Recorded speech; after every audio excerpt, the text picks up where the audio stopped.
शंकर पर जल चढ़ाने का जो भाव वर्णित किया जाता है कि हम शंकर को मंदिर में जाकर जल चढ़ाते हैं तो खड़े खड़े चढ़ाएं कि बैठकर चढ़ाएं। बहुत ध्यान देना साहब।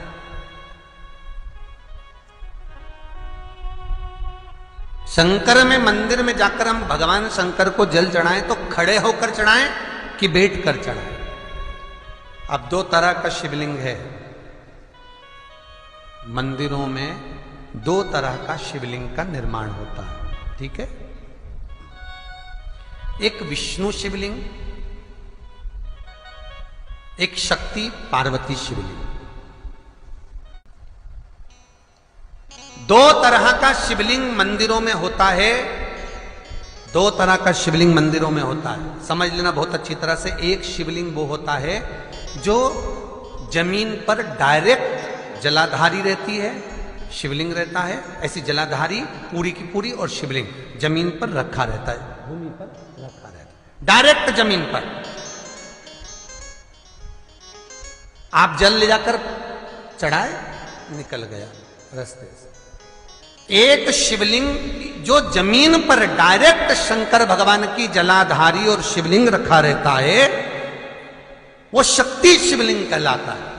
पार्वती का हस्तकमल उस शिवलिंग के सम्मुख में, और दूसरा शिवलिंग एक डमरू जैसा होता है। अब वो हम उसको कैसे वर्ण, डमरू शिवलिंग होता है, ऐसा उसका स्टैंड होता है, ऐसा स्टैंड होता है, नीचे शिवलिंग रखने की जगह होती, फिर ऐसा होता है, फिर उसके ऊपर इस तरह शिवलिंग रखा होता है। देख, दर्शन करें आप लोगों ने। अब फिर इसके ऊपर शंकर भगवान का शिवलिंग रखा होता है, ठीक है। इस तरह का जो शिवलिंग होता है, एक डायरेक्ट नीचे रखा हुआ शिवलिंग, और एक भगवान जो नीचे डमरू जैसी आकृति होती है, इस पे जो डमरू जैसा जो भाग बना होता है, ये भगवान विष्णु का हस्तकमल है, और ऊपर का जो भाग है वो भगवान ब्रह्मा का हस्तकमल है। इसको विष्णु शिवलिंग कहते हैं।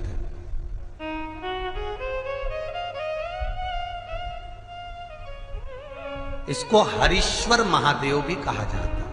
कौन सा महादेव कहते हैं? हरि सर्वेश्वर महादेव। हरीश्वर महादेव भी कहते हैं, हरि सर्वेश्वर भी कहते हैं। तो डमरू जैसा जो शिवलिंग का निर्माण हुआ है मंदिर में, अगर शिवलिंग ऊंचा है, शिवलिंग थोड़ी सी हाइट पर है, ऊंचाई पर है, और डमरू जैसा भाग फिर उसके ऊपर जलाधारी के बाद शिवलिंग निर्माण किया गया है, तो वो विष्णु शिवलिंग कहलाएगा, वो हरीश्वर शिवलिंग कहलाएगा, वो हरि वंश शिवलिंग कहलाएगा, हरीश्वर कहलाएगा। और जो डायरेक्ट सीधे जो रखा हुआ है, 12 ज्योतिर्लिंग के अगर आप दर्शन करेंगे तो कहीं पर भी आपको विष्णु शिवलिंग नहीं मिलेगा, केवल एक नागेश्वर को छोड़कर जम के बोलिए, केवल एक नागेश्वर। नागेश्वर को छोड़कर बाकी के जितने 12 ज्योतिर्लिंग में शिवलिंग के दर्शन करोगे सब शक्ति शिवलिंग मिलेंगे, सब जमीन पर। आप जितने भी देखेंगे, काशी का देखेंगे, महाकालेश्वर देखेंगे, तो डायरेक्ट जमीन पर जलाधारी बनी है महाकाल बाबा की, डायरेक्ट जमीन पर बनी है, कोई ऊंचाई नहीं है, डायरेक्ट जमीन पर फिर शिवलिंग है। ओमकारेश्वर देख लीजिए, ममलेश्वर देख लीजिए, आप चाहें तो विश्वनाथ देख लीजिए, डायरेक्ट जमीन पर। सोमनाथ देख लीजिए, डायरेक्ट जमीन पर। केदारेश्वर देख लीजिए, डायरेक्ट जमीन पर। भीमाशंकर, वैद्यनाथ, डायरेक्ट। आप वैद्यनाथ जी के लाइव प्रसारण कभी चालू कर देखना, डायरेक्ट जमीन पर, डायरेक्ट। तो जितने भी शिवलिंग हैं सारे के सारे शक्ति शिवलिंग हैं।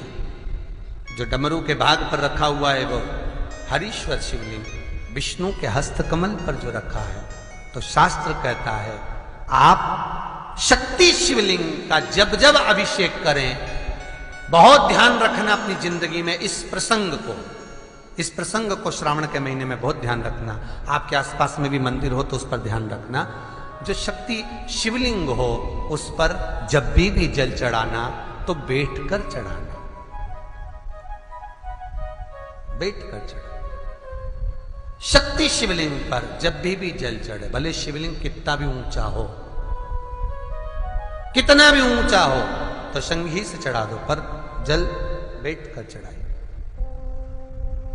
भले शिवलिंग ऊपर है, पूरा तरह से हाथ नहीं पहुंचा, जैसे सोमनाथ जी में अब शिवलिंग कितना बड़ा है, महाकालेश्वर का शिवलिंग कितना बड़ा है, तो उसको तो बैठकर स्नान नहीं करा सकते। भले शिवलिंग कितना भी ऊंचा हो, पर अगर भूमि टच है, शिवलिंग अगर भूमि टच है, शक्ति शिवलिंग है, तो भले आधा शिवलिंग नहाए, आधे पर पानी जाए, पर बैठकर ही स्नान कराया जाता है।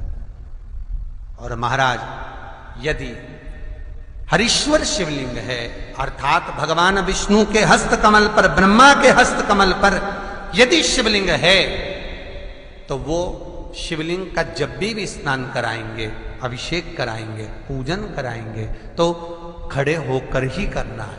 और खड़े होने का भी तरीका होता है, दोनों चरण बराबर में रखकर कभी भी शंकर भगवान के शिवलिंग का स्नान नहीं कराया जाता।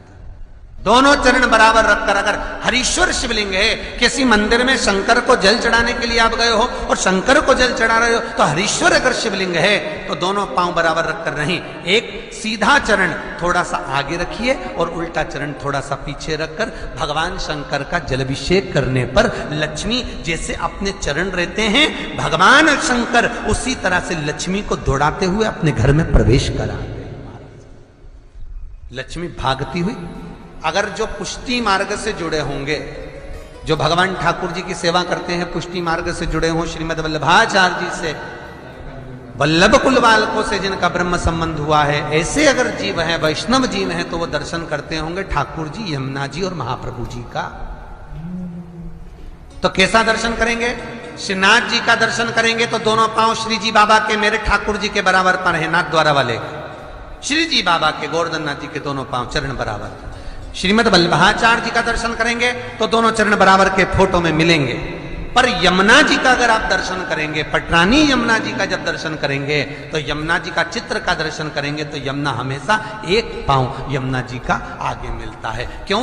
जो वैष्णव ठाकुर का दर्शन करे, श्रीमद वल्लभाचार्य जी के अनुसार भगवत चर्चा करे, उसके यहाँ यमुना भक्ति निरंतर प्रवेश करती जाए, इसलिए भागता हुआ चरण, दौड़ता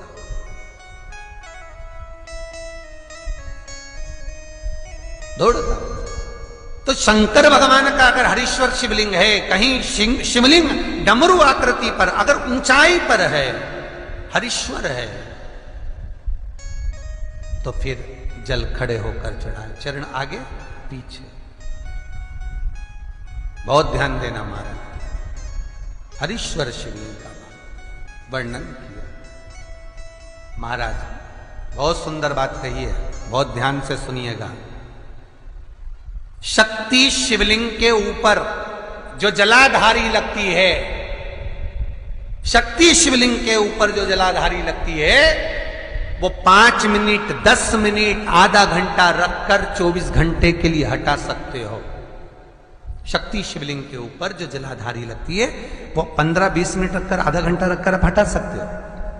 पर हरीश्वर शिवलिंग के ऊपर, भगवान विष्णु के हस्त कमल पर जो शिवलिंग का निर्माण आपको भी वर्णन किया, अगर वो शिवलिंग है तो उस पर जलाधारी अगर लगी है, तो कम से कम 5 घंटा, 8 घंटा तो जलाधारी को रखना पड़ेगा ही।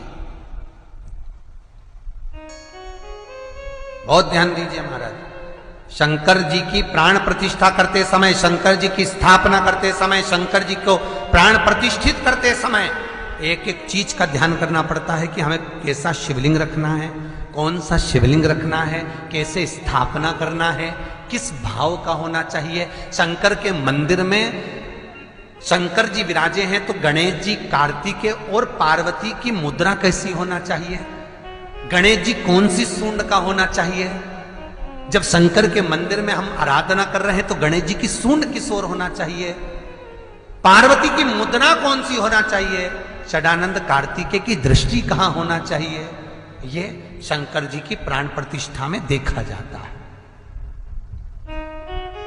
केवल मूर्ति वाले ने बाजार में मूर्ति बनाकर बेच दी और तुम गए हमें शंकर जी का परिवार दे दो, हमारे मंदिर है छोटा सा, मैं वहां प्रतिष्ठा करना है। तुम बाजार में गए और शंकर जी का परिवार लेकर आ गए, शंकर जी लिया, कार्तिकेय लिया, पार्वती जी लिया, गणेश जी लिया और स्थापना करवा दी पंडित जी से। और बाद में बोली हमको थोड़ी कष्ट हो रहा है, हमको थोड़ी तकलीफ हो रही है, कहीं ये हम जब से लाए इससे तो नहीं हो रही, कहीं इससे तो नहीं। नहीं, गलती तुम्हारी है।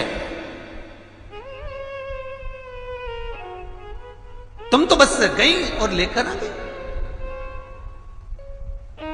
यहां तक शिव महापुराण की कथा कहती है कि तुम्हारे घर की मूर्ति जितनी पुरानी होती है उतना सुख देती है। आपको पहले भी कथा में कहा, दिया और मूर्त पुरानी होगी चलेगी।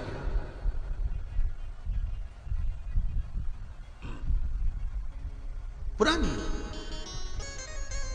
चढ़े हुए जल को जब आप थोड़ा सा लेकर आते हो, आपको बताया था ना कि खाली लोटा नहीं लाना चाहिए, खाली कलश शंकर जी के मंदिर से वापिस नहीं लाना। शंकर भगवान को जल चढ़ाया, चढ़ाने के बाद थोड़ा सा जल हाथ में या कटोरी में या कलश में झेल लिया, भले 2 बूंद लाओ पर अपने घर पर लेकर आओ। उस 2 बूंद जल का भी स्पर्श कलश के अंदर हाथ की 3 उंगलियां लगाकर अगर त्रिशूल पर टच कर कर मात्र आपने उस कलश के अंदर लगा दिया और वो जल भी आपने अपने घर पर छोड़ दिया, छीट दिया या उसका आचमन मात्र हो गया, तो व्यक्ति का यश बढ़ना अपने आप प्रारंभ हो जाता है, उसकी यश की प्राप्ति उसको होने लगती है। शिवलिंग पर जल चढ़ाने का नियम जाने और